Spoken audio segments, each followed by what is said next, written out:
Berambisi untuk bisa meraih poin penuh pertamanya ketika timnas bermain menghadapi China yang secara kualitas di bawah tim Garuda. Keputusan Coach Shin Tae-yong untuk merotasi beberapa pemainnya dinilai menjadi salah satu penyebab utama kalahnya Indonesia atas timnas China. Meski begitu, perjuangan timnas di babak kedua yang tak pernah lelah untuk terus menggempur pertahanan tim tuan rumah juga layak mendapatkan apresiasi. Para pemain telah mati-matian bermain di lapangan, yang sempat membuat timnas memperkecil ketinggalan lewat tembakan Tom Hai. So, inilah ulasan di balik perjuangan tim Garuda di China, dan bagaimana peluang timnas setelah hasil negatif kali ini.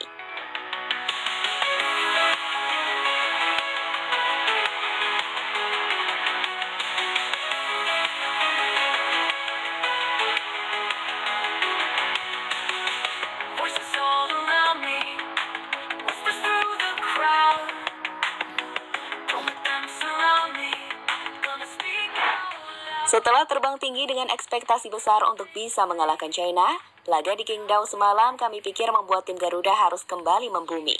Ya, meski secara kualitas kita memiliki pemain yang lebih baik, namun kesalahan taktikal bisa saja membuat kita kehilangan poin. Dan kami pikir itulah yang jadi salah satu faktor utama bagaimana timnas bisa kalah di laga kontra China semalam. Keputusan dari Coach Shin yang memutuskan untuk merotasi beberapa pemainnya berakibat fatal saat beberapa pemain pengganti tak perform, hingga sistem timnas yang tidak berjalan membuat kita tertinggal 2 gol lebih dulu di babak yang pertama.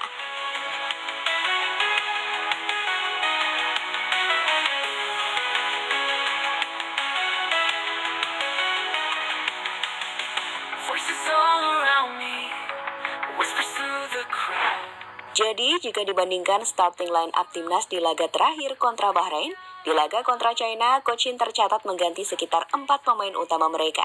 Mulai dari Jordi Amat yang mengalami cedera digantikan oleh Patinama yang masuk, kemudian Sandy Walsh yang tak dimainkan dengan Asnawi menjadi penggantinya, Malik Rizaldi yang diganti oleh Witan, dan yang paling mengejutkan, dicadangkannya Tom Hai untuk memasukkan Nathan yang sebenarnya tampil baik saat bermain di sektor fullback.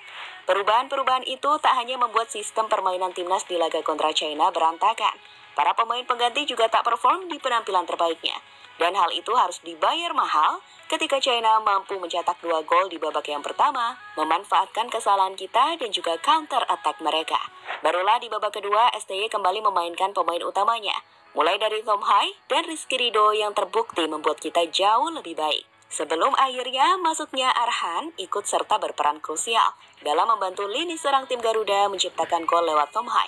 Sayang, ketika waktu mulai menipis, timnas gagal mengejar satu ketertinggalan gol di laga tersebut, hingga peluit panjang ditiupkan.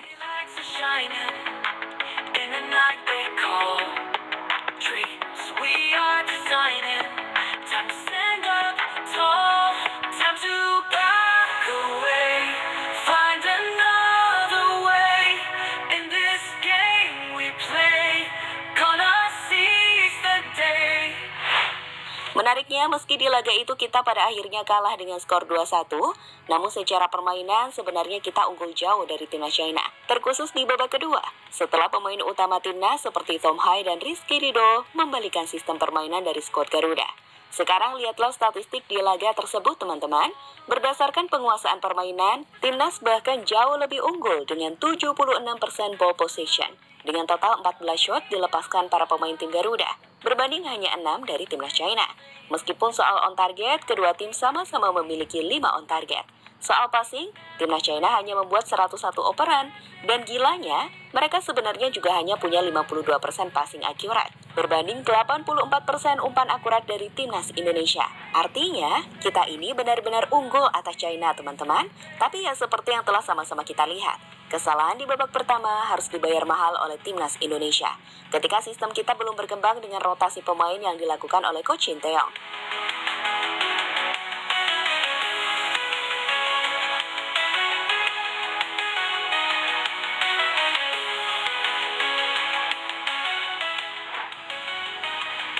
Shin Tae-yong boleh dikritik kok.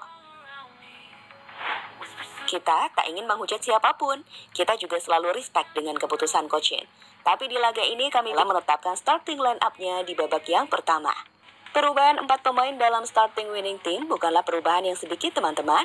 Dan tentu saja itu mempengaruhi permainan kita di babak yang pertama.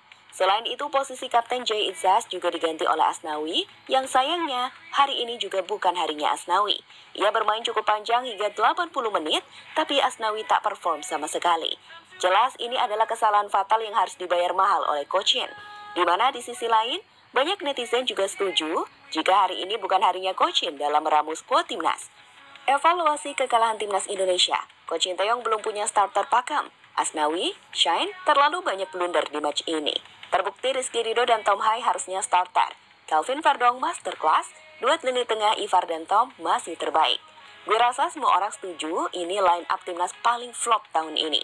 Masukin 4 pemain yang bukan part of the winning team aja udah blunder parah. Semoga malam ini STY banyak belajar. Tulis akun @bluemis. Starting line up tuh 90% harusnya udah firm post.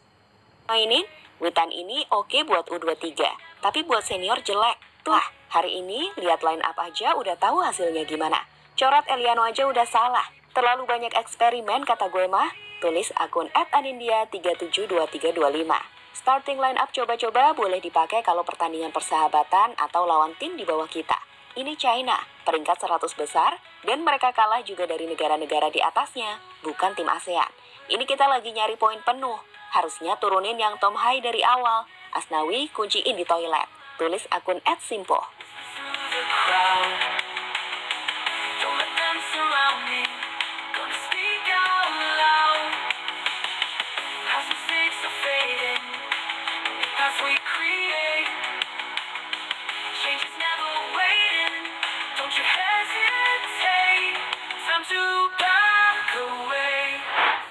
Peluang kita realistis di perebutan 4 besar. Meskipun di laga ini timnas Indonesia harus menerima kekalahan yang menyakitkan, karena secara permainan sebenarnya kita unggul. Namun kita tentu harus menerima bahwa inilah bagian dari sepak bola. Gak selalu tim yang bermain lebih baik bisa menang, dan kali ini giliran kita kalah. Meski begitu ada satu hal yang layak kita puji, yakni etos kerja para pemain. Meski tertinggal 2-0 di babak pertama, para pemain terus berjuang untuk bisa mencetak gol di babak kedua. Dan hasilnya, meski terlambat, Tom Hai sempat mencetak gol. Lihatlah reaksi Tom Hai usai ia mencetak gol.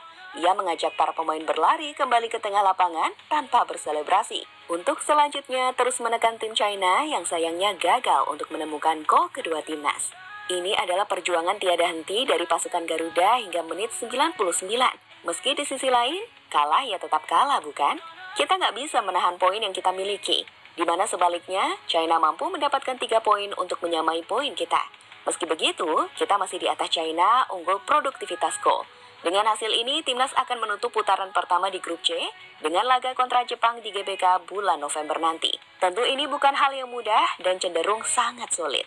Sehingga kami pikir lebih realistis untuk tidak mengincar target 2 besar. Sebaliknya, akan lebih realistis mengejar target 4 besar di grup C ini. Di mana artinya, timnas harus bisa mengalahkan China dan Bahrain di pertemuan kedua nanti.